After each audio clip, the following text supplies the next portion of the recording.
Hey guys, we are back and we have a huge leak to discuss for the Nintendo Switch, and this comes from Dicefy, who is a NeoGAF poster, and he's also on Twitter as well with thousands of followers, but it seems to be pretty much legit, dating back to July 2016. So the information we're going to go over on the Nintendo Switch comes from a developer who has a dev kit, and basically everything that Nintendo provided them has been leaked to the public now. Of course, the developer, whoever this was, remains secret, and who knows how long this information will remain in the public eye, but I will leave the links in the description, but I will not, I repeat, not be posting any pictures or any of the information in this video, but we will go over the information, okay? So first of all, let's talk about the specs. Now remember, this is based on July 2016 specs, but the documentation from this leak did specify that this will be the final chipset for the Nintendo Switch when it is released.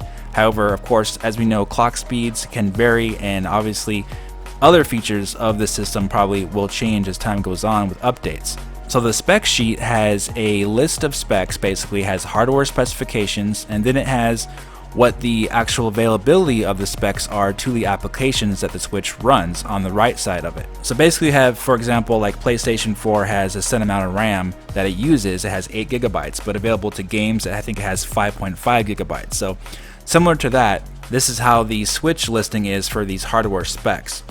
So first of all, CPU, a 4-core ARM Cortex-A57, maximum at 2 gigahertz. L2 cache is 2 megabytes. 64-bit ARM v8, crypto extension enabled.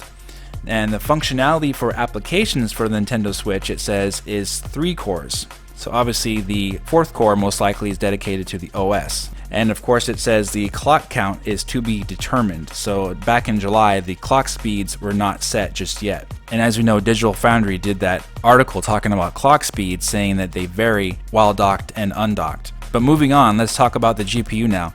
GPU hardware specifications are NVIDIA 2nd generation Maxwell architecture, 256 CUDA cores, maximum at 1 gigahertz, 1 teraflop, texture units 16 pixels per cycle, fill rate 14.4 pixels per cycle. And as we know, that is basically a Tegra X1 processor, the 2nd generation Maxwell architecture. The 1 teraflops is in FP16, so that would be equal to 512 gigaflops in FP32, which is what the Xbox One and PlayStation 4 uses to count their teraflops. So Xbox One is 1.3 teraflops in FP32, and PlayStation 4 is 1.8 teraflops in FP32. So in FP32, that would be 512 gigaflops. So if you look at it that way, approximately 2.5 times less powerful than Xbox One. That, of course, is when it's running at 1 gigahertz, though, according to these hardware specifications. The functionality available to applications, it says to be determined. And again, we go back to Digital Foundry, they said the clock speeds vary quite a bit. 1 gigahertz is basically not what the Switch is doing when it's docked or undocked. It's quite a bit below that according to Digital Foundry as of December. But again, these hardware specifications match up pretty much exactly with what Digital Foundry was told as well in their article. Moving on to the video decoder, it supports H.265 and H.264, VP9, VP8, MPEG-4 and MPEG-2. But what is supported by the Switch is H.264, VP9, and VP8. The rest of it doesn't say it's supported. Who knows, maybe later those will be supported in an update or what have you. Main memory, capacity of 4 gigabytes, bandwidth of 25.6 gigabytes a second with a shared video RAM. And for the Switch, what's available to applications is 3.25 gigabytes. Now, system memory, capacity, 32 gigabytes, maximum transfer rate of 400 megabytes per second. Then it goes on to list SD card, wireless LAN, Bluetooth, USB functionality. We'll skip that and go on to video output. Video output, the hardware specifications are capable of doing 60 frames per second at a maximum of 1920 by 1080 pixels, or 30 frames per second at 4K. Now, according to this, what's available for the Switch to use is 60 frames per second at a maximum of 1080p. So 1080p, 60 frames per second. Who knows, that could be updated later as well, right? We don't know for sure. For video playback, possibly of Netflix. Moving on to audio output, maximum availability to hardware is 192 kHz, 24-bit by 7.1 channels. So 7.1 surround sound is actually possible by the hardware. What's available to the Switch to use is a maximum of 48 kHz, 16-bit, and 5.1 surround sound. And the rest of it, of course, is self-explanatory. The display is 720p, 6.2 inches, LCD, and a 10-point multi-touchscreen. So those are the cold hard specs, and basically it's exactly what Digital Foundry was saying. It's a customized Tegra X1 processor based on the 2nd generation Maxwell, which would be basically right up there with Pascal. And of course, we've been over this before. The Pascal and the 2nd generation Maxwell are not much different in their performance. The Pascal, though, would be the better choice because it has a better memory bandwidth and it's smaller for greater power consumption and could theoretically be clocked higher because of that. But according to this, the final specs will be based on the Maxwell 2nd generation processor. And guys, there's a ton, and I mean a ton of information, so please look at this information for yourself, read through it. We can't go through every little detail here, so anything I leave out, please go ahead and look at it for yourself. But there is more information, of course, we're going to talk about. And something interesting was in the Switch presentation, when he held up the Switch, when they took it out of the dock, it had that little screen pop up where it said A to continue. And when you press that, you can continue playing on the handheld when it's undocked from the TV. Now, the same screen was in these developer documents with just a generic splash screen for, put your game here basically. So that further lends credence to this being legit, obviously. It looks exactly the same. And there's some really cool information about online and friends and some other features of the system that we'll go over here now.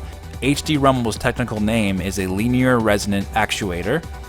When in handheld mode, the Switch will have an unlock screen like a smartphone to prevent accidental waking. The Switch features a quick menu. Press and hold the home button for at least 1 second to display the quick settings screen on top of all other screens, including the home menu and any applications. Unlike the 3DS, the active software will not be suspended when this menu is invoked. The Switch's keyboard will feature predictive text such as those on iOS and Android. System settings will allow the user to edit the following settings: flight mode toggle, enable/disable Bluetooth, manage Wi-Fi, manage NFC, manage screen brightness, screen lock, user settings, create and edit a Mii, theme management, controller management, and system update. It goes on to say further, Mii's will have more options for hair, eyebrows, eyes, facial hair, glasses, mouse, and skin. Mii's will not store the creator's name, their favorites, and their birthdays anymore. Anyone can edit Mii characters, it says. Developers can create and sell season passes for their games. There are no plans to provide an internet browser at this stage, but developers are able to access a web applet to display specific websites within their game/app. Then it goes on to say a maximum of 8 users can be registered on the system. I believe we knew that already. Friend requests and game invites can be sent from the console. Friend presence is a feature that uses the internet to convey information in real time about the online status of friends and the applications they are playing. Among possibilities, we see this being used in the application to check whether friends are in the joinable state, and to use the friend list system feature screen to show what applications friends are playing. So basically you see your friends playing something and it'll tell you whether or not you can join their game. Usually on the Wii U, for example, that was done in the software itself. You couldn't really see it from the OS. So this looks like it can be done from the OS itself from the Nintendo Switch, which is outstanding and definitely was needed for the Wii U. And thank goodness that Nintendo's doing that in the Switch. But we got more information. So next it says a Nintendo account can be linked to multiple Switches, but save data is not automatically synchronized. There are 2 DevKit devices, SDev and eDev. SDev has built-in ports and no built-in battery.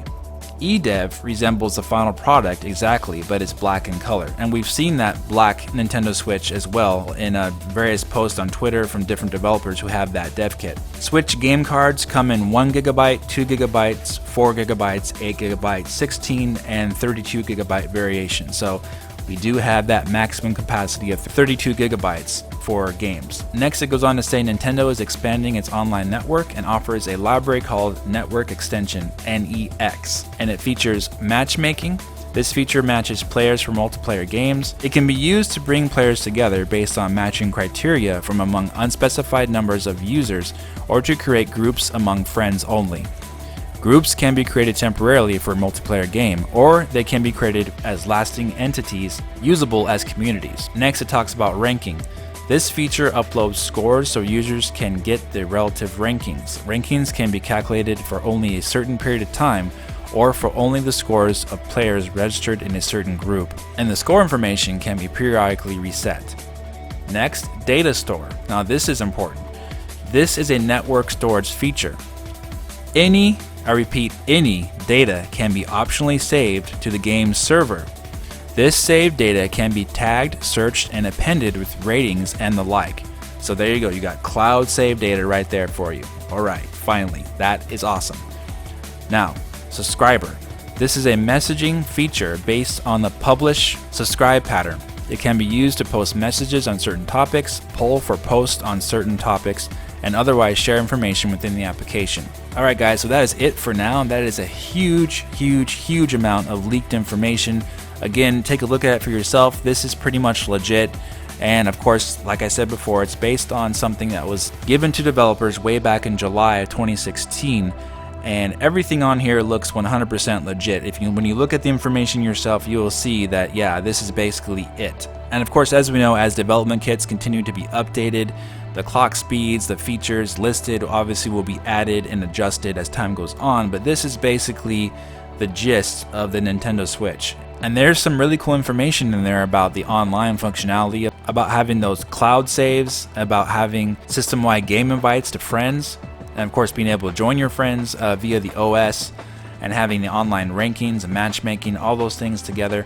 It didn't say anything about voice chat here, so obviously that smartphone app and the things that Nintendo is doing with voice chat is something different that they added later, but right here we have a lot of details about how the online integration will work. And it definitely looks like it will be a lot easier to get online matches going with your friends, and of course with people you don't know as well. It looks like things will be handled a lot more smoothly by the operating system of the Nintendo Switch. And of course we got those specs, basically Tegra X1 Maxwell. I believe this is the third time we've had sources say that this was the specified chip that the Nintendo Switch was using. We've had speculation from other people that have said that it could be using a Pascal, but from all intents and purposes, it looks like the Nintendo Switch is in fact using the customized Tegra X1 Maxwell based processor from NVIDIA. Alright guys, that's it for now. So let me know what you guys think about all this in the comment section. It's a ton of information to go over, so make sure you look at the information yourself. I'll leave links in the description and we'll discuss it more. Alright guys, if you enjoyed this video, please hit that like button and subscribe, and I'll talk to you very soon in the next video. Take care.